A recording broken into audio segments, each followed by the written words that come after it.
been with Nestle for more than 20 years now, and previously I used to be with Hindustan Unilever. In Nestle, I've handled different roles. I've been in consumer and customer insights to start with, and then I moved to the center as the global head of consumer and marketplace insights. And then I came back to the market looking at strategy, business development, and my role expanded to cover innovation, idea to launch, communication, and also activation and consumer experiences.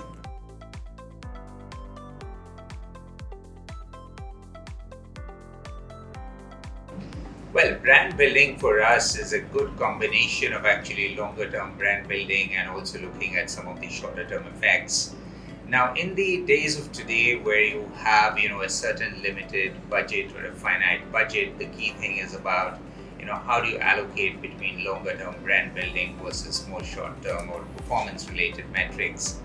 And our leaning is generally towards the long term because we do find that our brand equities grow stronger when you work on long term communication. We have certain frameworks within brand building the Nestle way, which prioritizes foundation campaigns over the more shorter term performance related campaigns. But as necessary, and depending on the different platforms and the brand objectives, we also get into shorter term campaigns whenever, or shorter term performance areas whenever required. It's about orchestrating the two elements. That's really the best way forward to look at a good combination of what really works from a category and from a consumer perspective.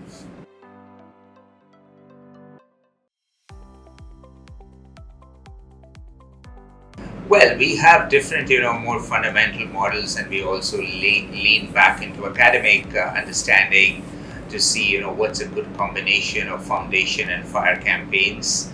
So we generally prioritize, longer-term brand health and metrics, and really ensuring that our brands are salient enough, meaningful enough in consumer minds, rather than, looking at shorter-term effects. But we do look at some shorter-term performance-related aspects when we have certain events or moments, or certain specific occasions, for example, or a festive period, or various other kind of activities which draws into shorter term campaigns as well.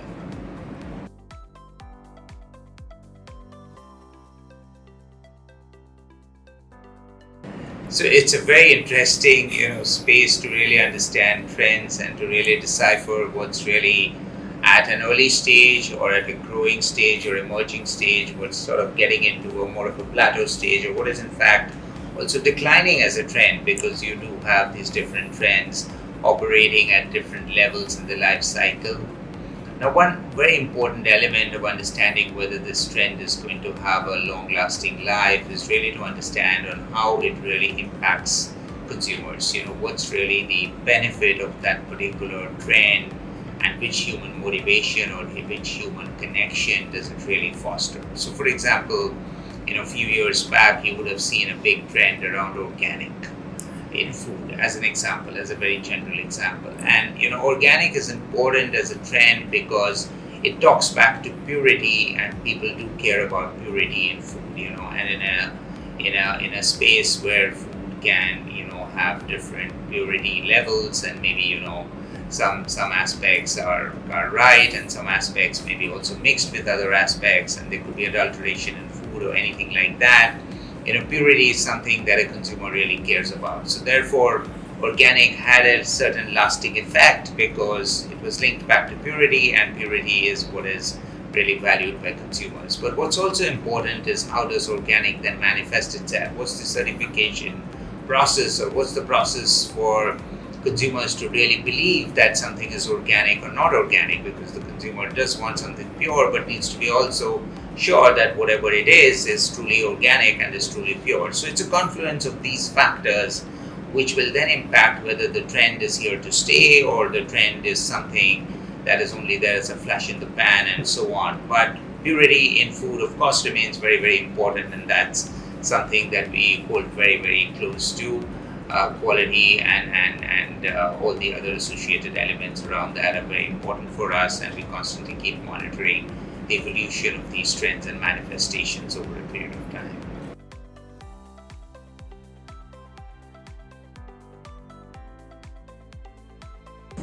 So yeah, if you look at a brand like Nescafe, in the coffee category, India, as you would know, is not so much of a coffee drinking category, and we had very good sort of brand equity for Nescafe. And whenever some years ago when we used to do communication work on Nescafe, it would not really have a big impact on consumption, may have a good impact on equity and brand strength, but not really on consumption. And then we pivoted over a period of time to really identify the target consumer for Nescafe, around whom we would really talk to. And this is a young consumer at the pivot of changing life, in the middle of, let's say, moving into college and looking at a good sort of spectrum of ambition going forward. And that's who the consumer was, who we sort of targeted.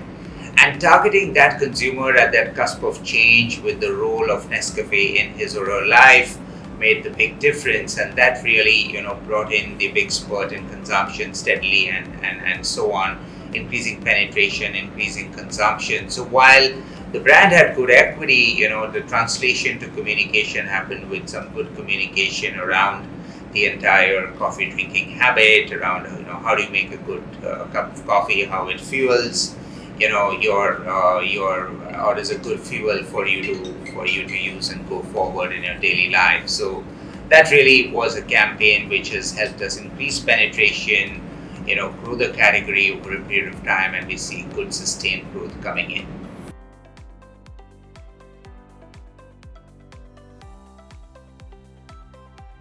Well, we constantly take consumer feedback all the time.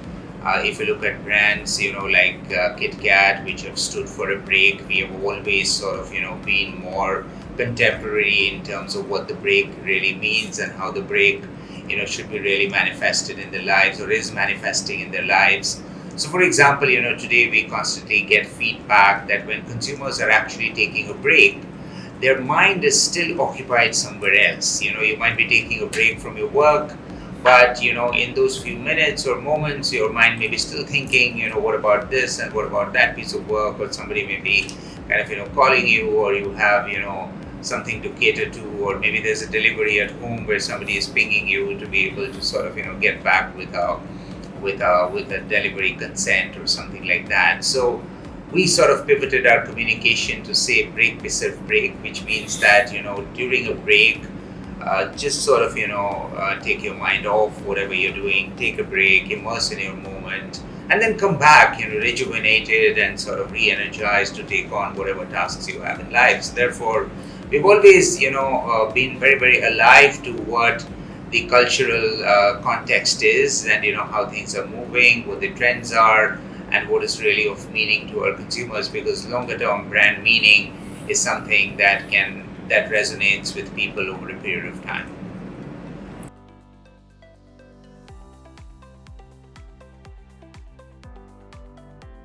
So we look at the entire India opportunity through what we call the India pyramid lens, where we look at not just the mega cities and the metros, but also tier 2 and tier 3 towns, and of course also rural in a very, very big way. And each of these consumer segments have got different aspirations, different lifestyles, different needs, and so on. And therefore, it's important to be able to sort of address them in their right demand spaces. So if you look at any brand, like for example, Maggie, like you mentioned, we of course look at the different regions within the country. We don't have one kind of size fits all. We look at vernacular content. We look at the right kind of digital platforms. We look at, of course, traditional media as well. And with the combination of all of these, we are able to address and really target the right consumer in the different town tiers using the right mix of different elements. If you look at our Retail One outlets that we have in Nestle Professional, we have a number of them in, let us say, the colleges, throughout the country, where we, of course, have Nescafe and Maggie. And these actually cater to the needs in different populations straight across. We also have very strong rural activation and consumer experience building programs, which we are consistently strengthening over a period of time. And with some of the digital platforms where aspirations and access are now getting much closer, we're able to really bring alive that access to the rural consumer with our brands as well.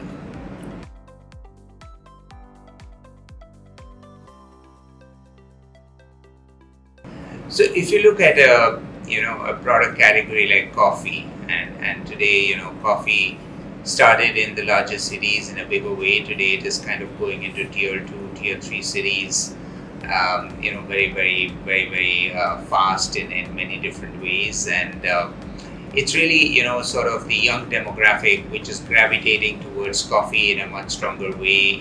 The cafe culture is also helping in many different ways. The imagery around coffee is helping, and the functional benefit of coffee around stimulation, and in cold coffee as well around sort of pleasure, with the properties of coffee are also coming in. So it's a good combination of the product benefits of what a product has to really offer, and also the sort of cultural context and the young demographic which leads to the adoption of the trend.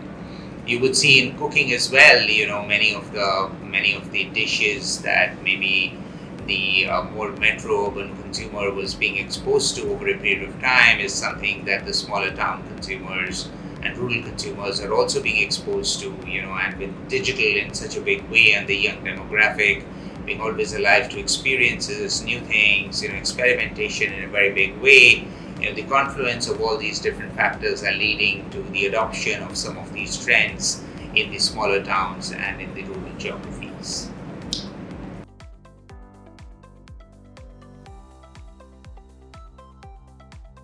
Well, yes, trends can start from anywhere in today's world. You don't have just one particular place where trends start in a particular category.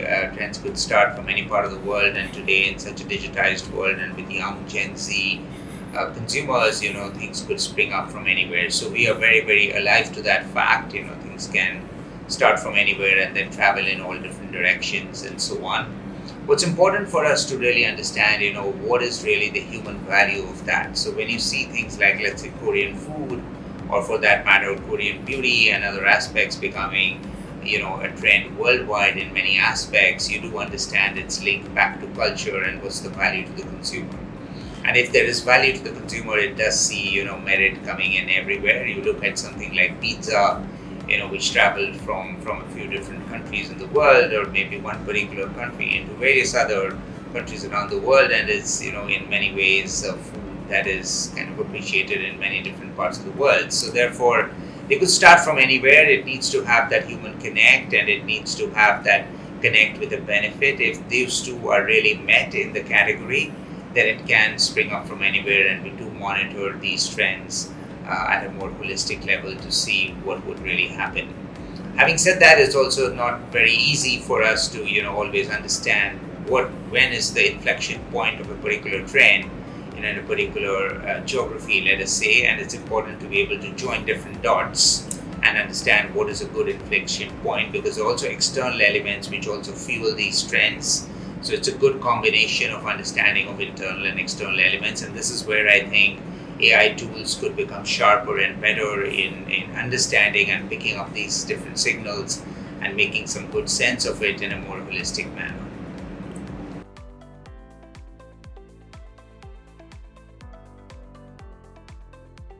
Well, AI is now there everywhere around us. It's a very integral part of our lives, and with so much of data and so many things happening, it's sort of important to lean into AI to be able to make sense of all that data and to make sense of all that's happening, and also to be able to use all those signals and data in the right way so that we are able to better meet consumer needs and better address consumers. So we actually use AI together with our partners across content, media, and engagement as relevant and as necessary. We are experimenting constantly all the time on using generative AI. A lot of it is actually helping us generate ideas and sparking up new thoughts or things like that. In media, of course, with our partners, we help use AI, or we use AI to help targeting, to help personalization, to be able to also do dynamic content optimization and so on. And so far as engagement is concerned, a lot of AI is used in personalization. A lot of AI is also used in sort of understanding trends and seeing what things are. But what's very important in AI is to be absolutely very, very aware of all the different elements and guardrails around it. So we, of course, are very, very privacy first oriented. We are very, very consent and compliance oriented in our use of AI. We have guardrails to ensure that we are using AI in the right way to the right purpose, and not using it in any sort of way that really sort of erodes any of our trust and any of our other measures. So we're very, very cognizant of it, and compliance is really at the heart of using AI. So in aspects where we cannot use AI or we should not be using AI, we do not use AI, and we are very, very clear about it, that we use AI in the right sense, because that's very, very important for us.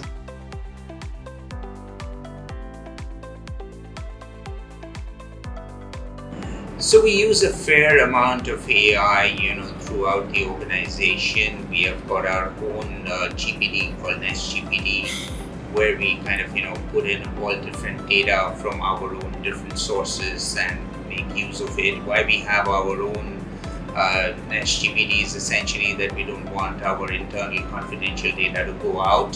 Therefore, it's well within the boundaries, so that the usage is better and people are constantly kind of looking for better ways to kind of use all the data that is available from different sources and from different functions and on different aspects together in the right way. So we are constantly trying to skill up and use AI in our organization in a very, very concerted way.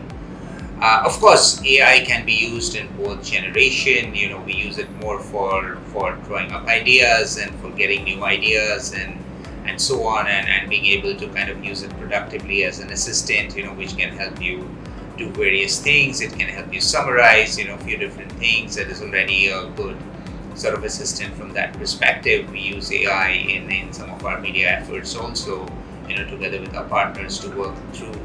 On conversational AI, yes, we have made some inroads, but we also, understand the importance of human interaction and human connection, and therefore, we have a good mix of these different elements that we look at, so that we are more meaningful and relevant to our consumers. Another area where AI is being used a lot is in the area of trends, because you have multiple data, and the volume and velocity of that data could be very, very high, and therefore you do need AI tools to be able to make sense of that data and produce results which can be meaningful and more sort of timely for us to take business action.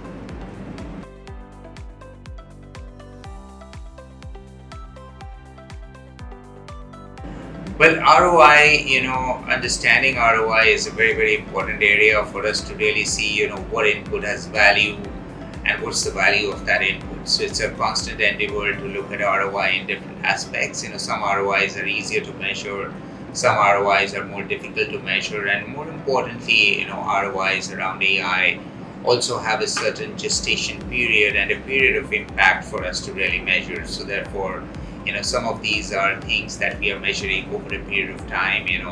For example, we have AI tools which gives us, let us say, for example, something like a SKU basket that you must be looking at, and that kind of, measurement of what is the return of understanding that SKU basket is very, very useful, and you can measure what's the incremental, effect of that understanding in a more simpler way.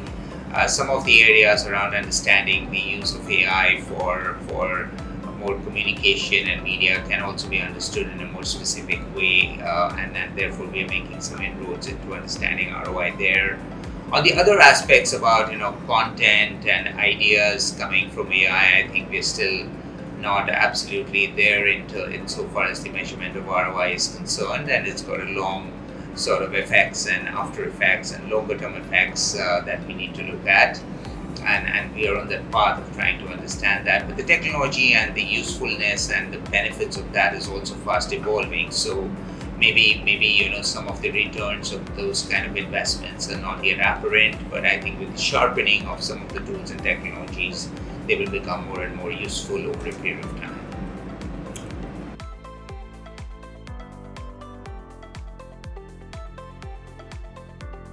So whenever we sort of capture any customer or consumer data, it of course has to be done in a very, very compliant manner.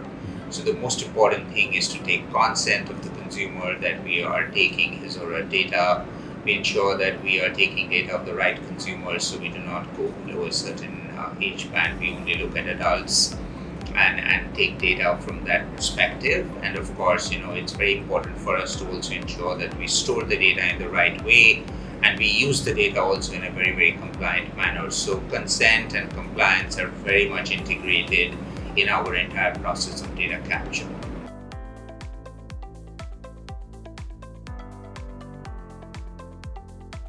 Well, we do use, more broad-based marketing, of course, more broadcast media, more wider digital media, more reach-oriented kind of, media across different platforms, more omni-channel kind of, usage of media across, because our brands, have high penetration and they have a consumer base that sort of, goes across the length and breadth of the country in many occasions. So we do kind of, do cross-screen planning and more specific planning using data to be able to inform our entire marketing efforts. On the other side, of course, whenever we are going more specific, we of course have to go, consent first. So therefore, we look at the right kind of consent, and the right kind of compliance that is baked into our process.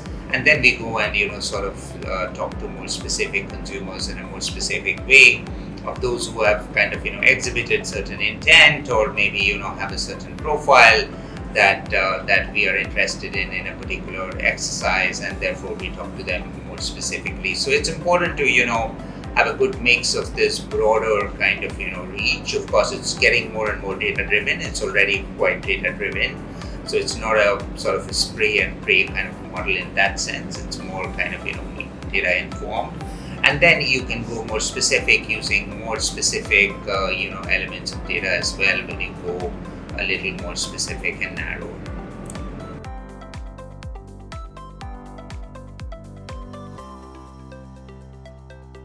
Well, a lot of aspects about privacy and compliance are, of course, informed by what is happening in the external environment, what's the kind of regulation out there, and, various other elements out there.